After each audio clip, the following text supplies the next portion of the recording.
আমাদের মূর্তিতে, আমাদের গান্ধীজির মূর্তিতে মাল্যদান হবে। একটু দয়া করে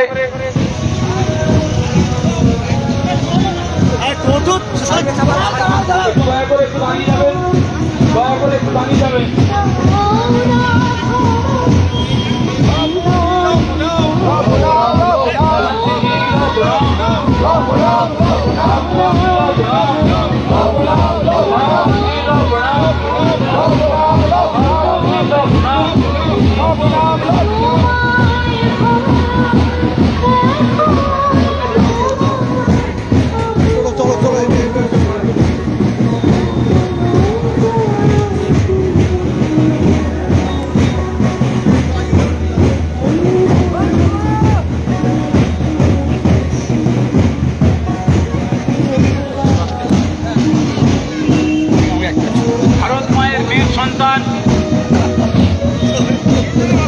নেতাজি সুভাষচন্দ্র বসুর ১২৮তম জন্ম বার্ষিকী উপলক্ষে সুভাষ চেতনা যাত্রা, তৃণমূল যুব কংগ্রেসের উদ্যোগে এই সুভাষ চেতনা যাত্রায় আমাদের মধ্যে উপস্থিত হয়েছেন, আমাদের সঙ্গে পদযাত্রায় সামিল হয়েছেন পশ্চিমবঙ্গ সরকারের জনস্বাস্থ্য, কারিগরি ও পূর্তমন্ত্রী মাননীয় পুলক রায় মহোদয়।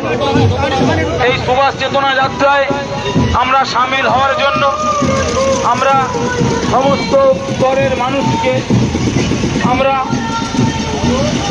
আহ্বান জানাচ্ছি আমাদের এই পদযাত্রায় আমাদের সাথে পায়ে পা মেলানোর জন্য।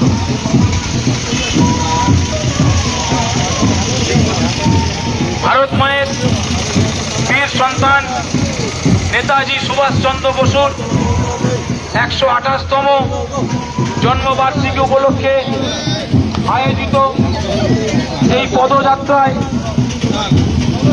আমরা সকলকে আহ্বান করছি, আপনারা আমাদের এই পদযাত্রায় সামিল হয়ে আমাদের এই পদযাত্রাটিকে সাফল্যমণ্ডিত করে তুলুন।